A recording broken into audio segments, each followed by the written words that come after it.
जी नाज़रीन, अस्सलाम वालेकुम। आज का दिन कई हवालों से बहुत अहम रहा। एक तो वो जनरल मुशर्रफ का इंतकाल हुआ, उस हवाले से सारा दिन बहस होती रही। और जियो पे शहजाद इकबाल साहब ने जो 8 बजे का प्रोग्राम करते हैं, पहले 20 मिनट जनरल मुशर्रफ के हवाले से दिए और बहुत अच्छा उन्होंने जिक्र किया जनरल मुशर्रफ की। जाहिर है इंतकाल पर अफसोस का इजहार तो किया, लेकिन जो जनरल मुशर्रफ ने इस समाज के साथ, इस सोसाइटी के साथ, सियासत के साथ किया, वो जराइम भी खुलकर बताए। और मेरे ख्याल में ये बताना बहुत ज़रूरी था। अगर हम ये ना बताते तो फिर इसके बड़े ख़तरनाक मुज़मरात होने थे। यानी हम हकीकत बता रहे थे। एक हद तक तो आप ये कह सकते हैं कि बहुत अफसोस हुआ जी, उनका इंतकाल हो गया और किसी के मरने पे जश्न नहीं मनाना चाहिए। लेकिन जाहिर है वो एक शख्सियत थे, पाकिस्तान के सदर रहे और 9 साल तक बिला शिरकत गहरे उन्होंने पाकिस्तान पर हुकूमत की, तो उनके हवाले से बातें तो होंगी। जस्टिस सेठ वकार का जिक्र लाजमी आएगा, वकला तहरीक का लाजमी जिक्र आएगा, बेनज़ीर भुट्टो की शहादत का लाजमी जिक्र आएगा, लाल मस्जिद के वाक़े का लाजमी जिक्र आएगा, अकबर बुख्ती के कत्ल का लाजमी जिक्र आएगा। ये नहीं हो सकता कि इन सब के बग़ैर जनरल मुशर्रफ का जिक्र मुकम्मल हो जाए। लेकिन चले वो बात हो गई, अब मज़ीद बातें करते हैं। आज 2 बड़े अहम वाक़यात हुए उसके अलावा। एक तो मरीम नवाज़ ने मुल्तान में एक बहुत बड़े जलसे से खिताब किया और उसमें टक्कर के लोगों को जो टक्कर का जवाब दिया, वो आपको बताना मकसूद है कि उस जलसे में किस तरह उन्होंने इमरान खान के बयानिए की और ये रोने पीटने मातम करने वाले लोगों की धज्जियां बखेर दी हैं। उस हवाले से आपको बताएंगे। लेकिन एक वाक़या इससे भी बड़ा हुआ और जनरल मुशर्रफ का इंतकाल वाले दिन कोयटा में बुगटी स्टेडियम में PSL का एक मैच हो रहा था। उस मैच के दौरान कौमी तराना बजाया गया और 15,000 लोगों ने मिलकर कौमी तराना पढ़ा। ये बात अगर पंजाब में हो, KP में हो, सिंध में हो तो बहुत हैरान कुन नहीं है, लेकिन कोयटा के हवाले से और बलूचिस्तान के हवाले से ये बात बहुत अहम है। इसके जो वाक़यात हैं और इसके पीछे जो चीज़ें छुपी हुई हैं वो बहुत खौफनाक है। आपको शायद इन बातों का इल्म ना हो बहुत सारे लोगों के। एक वक्त आ गया था जनरल मुशर्रफ के दौर में कि जब बलूचिस्तान में पाकिस्तान का झंडा नहीं लहराया जा सकता था, जब वहाँ पे स्कूलों में पाकिस्तान का तराना नहीं गाया जा सकता था। ये वाली सिचुएशन पाकिस्तान में हो के गुजरी है। और अगर कोई ये भी सुना कि अगर कोई शख्स रेडी पर वो जो बैज और छोटे झंडे 14 अगस्त के मौके पे जो है बेच रहा होता था, उसको जान से मार दिया जाता था। ये बिल्कुल ऐसे वाक़यात रिपोर्ट हुए हैं। और वो ज़ाहिर है डिक्टेटर के दौरों अदवार की अता की हुई नफरत नस्लों तक चलती है। और बलोच तो दोस्ती और दुश्मनी के मामले में मतलब वो नस्लों तक चलाते हैं। उनका ये मामला नहीं होता कि आज बात हुई, लड़ाई हुई, कल सुलह हो गई, या आज दोस्ती हुई कल को ख़त्म हो गई। वो नस्लों तक इन मामलात को चलाते हैं और उनके बहुत सारे जो है ना जो दुख हैं वो दुरुस्त है। उनके साथ बड़ा बड़ा जुल्म भी हुआ है और वो मतलब हमने फौजी ऑपरेशन बेतहाशा किए वहाँ पर। और भुट्टो साहब ने जो नैब की हुकूमत ख़त्म की थी, उसके बाद जो ऑपरेशन हुआ था, और आपके लिए शायद हैरत की बात हो, वो ऑपरेशन किसने किया था बलोचों के खिलाफ?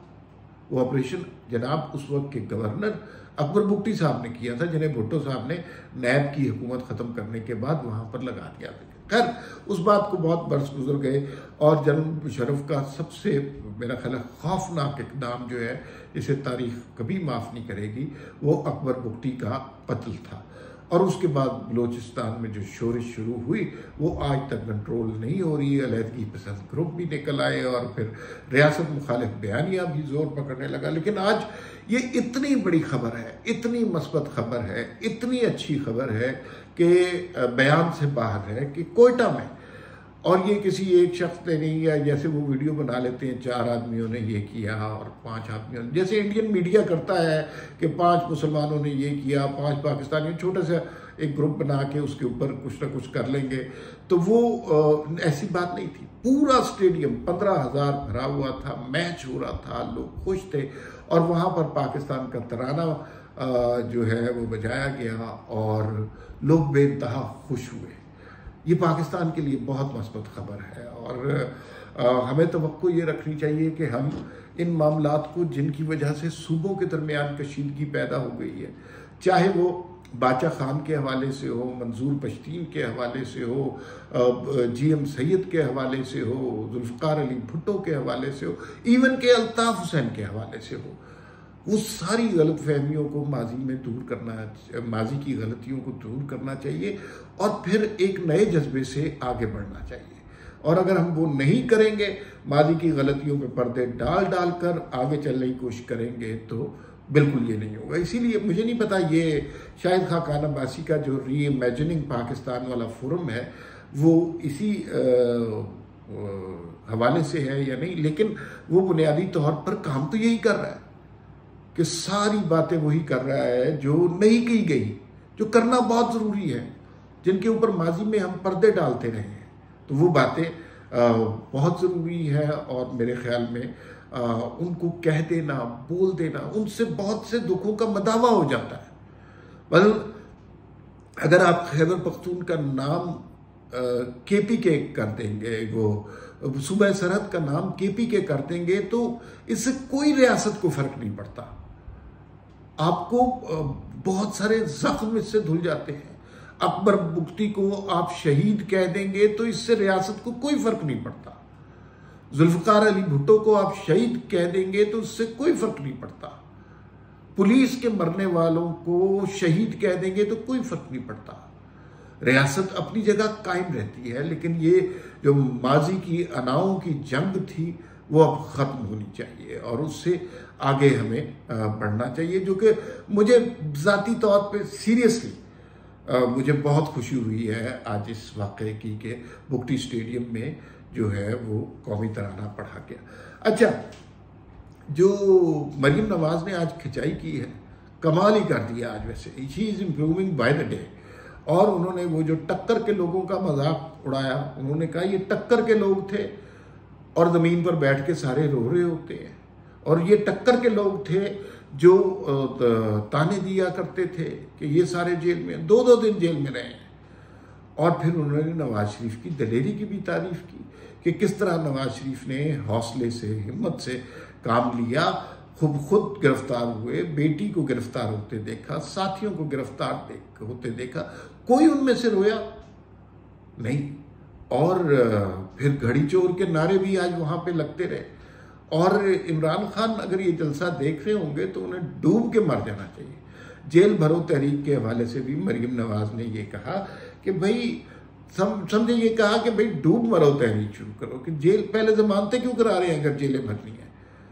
और इमरान खान ने भी ऐसे ये ऐलान कर दिया, उनका ताल्लुक जेल भरने का नहीं है उनका इरादा, बल्कि कुछ ज़राए इधर उधर से खबर दे रहे हैं कि इमरान खान मुल्क से बाहर भागने की कोशिश कर रहे हैं। और इधर उधर की खबरें हैं, और ये जो है ना इमिग्रेशन का अमला, उसको चाकू चौबंद कर दिया गया है कि खान साहब अगर निकलने की कोशिश करें तो उनको रोक ले। खान साहब के भी इस तरह के बयान आने शुरू हो गए हैं कि मेरा बेटा सलमान कहता था कि नहीं बाबा, आप सियासत में ना ही आए तो अच्छे, हम बड़े परेशान हैं। 4 साल इमरान खान लोगों पर जुल्म करते रहे, उनके बेटे का कहीं कोई जिक्र नहीं सुना कि वो बेटा क्या चाहता है, और नहीं चाहता होगा। वो बरतानिया की सोसाइटी में पढ़े हैं कि आप सियासी मुखालफिन पर इस तरह का जुल्म करें। लेकिन अब जब इमरान खान थोड़े से फंस गए हैं तो उनको कहा जा रहा है कि ये जनाब बाहर निकलने की कोशिश हो रही है। दूसरी जानिब मरीम नवाज ने जो 5 के टोले के बारे में बात की, उसमें साकिब निसार भी, जनरल फैज़ हमीद भी, जनरल बाजवा भी, इमरान खान भी, ये सारे रले मिले थे और इनके ऊपर भी खुलकर तकरीर की है उन्होंने। और इलेक्शन का माहौल बन रहा है। राना सनाउल्लाह ने फिर उस बात को दोहराया कि भाई जो हम इमरान खान को जेल में वैसी सहूलतें देंगे जैसी उसने हमें दी। और मैं ज़ाती तौर पे जानता हूँ कि राणा सनाउल्लाह के साथ बहुत जुल्म किया गया, तो लेकिन इसके बावजूद वो बड़ी दलेरी से डटे हुए हैं। और मुझे यूँ लगता है कि मरीम नवाज़ वो मोमेंटम बनाने में कामयाब हो जाएंगी जो उनका हक बनता है और जो मुस्लिम लीग नून का हक बनता है। इलेक्शन में नून लीग किसी शर्मिंदगी के साथ नहीं, तगड़े होकर जाएंगे। फिर मुलाकात होगी। अल्लाह हाफिज़।